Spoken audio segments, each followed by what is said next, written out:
Hello, Math 5a students. This is an intro video to the reading for this week. We'll have three sections, 4.1, 4.2, and 4.3.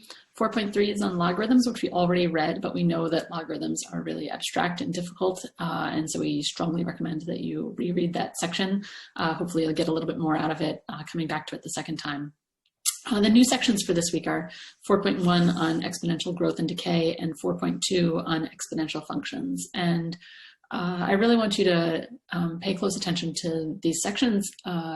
We're going to be looking at these models, these exponential models. And as you can see from what I have up on the screen, this is a graph of total cases of the coronavirus outside of China that came from a website, which I should have linked to. Maybe I'll put it up on the latte page.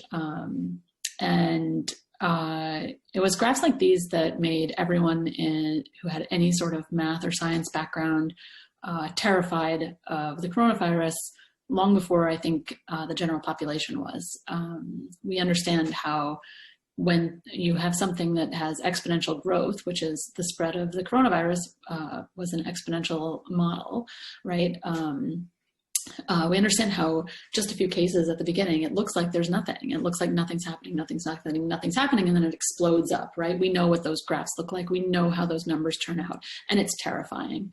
And so, you know, when all of this started coming out, all I could think was we need people who understand what exponential growth means and what it looks like. And so I really hope that you'll pay close attention to this section, because you all are going to be the ones who very soon in the near future are going to be in positions making policy decisions, where you're going to be doctors in hospitals. I mean, even doctors who do have, you know, this scientific training kept saying, this just came out of nowhere, right? And they should know, right? They should understand what these exponential models mean and how that's going to affect them in real life. And so please, please, please pay attention to the section. I want to also just on a more technical note, in terms of what you're coming up against. So these models are going to look like this. They start out small and then they explode up. They grow very, very, very fast. So you may have heard people use the term something is growing exponentially, and sometimes they mean technically exponentially, as in the spread of the coronavirus. Sometimes they just mean it's growing very fast. So it's important to know the difference. What is it really growing exponentially? That really means something more. You'll see sort of two general versions of the formula, which I've written down here. They'll start out talking about exponential growth and decay in section 4.1, and they'll use this formula, this version of the formula, P of t equals P naught or P sub 0, right? That's a little subscript to 0. It's read P naught. Maybe I'll write that down for you. You pronounce this part. It's pronounced P naught. And the naught, the 0, is to indicate that that's the value when time is 0, right? If time is the beginning of your model when it first starts. And so in population growth, they use P for population, and it's a population, right? P at time t, that's the size of the population.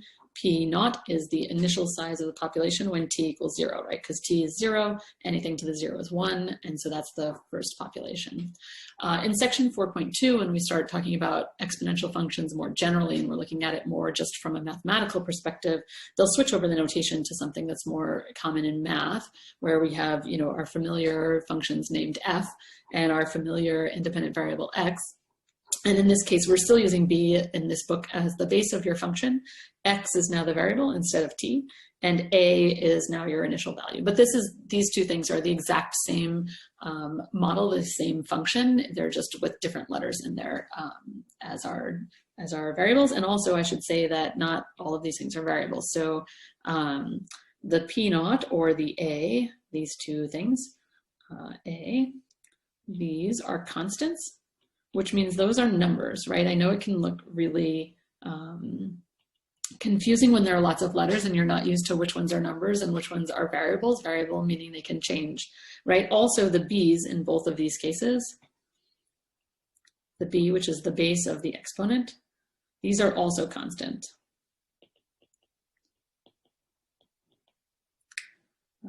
Or numbers.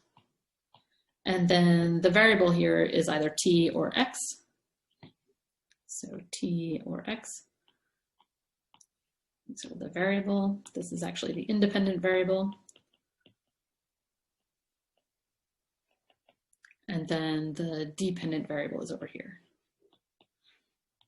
So sometimes we'll write y instead as the dependent variable. So that's what you're getting out from your function.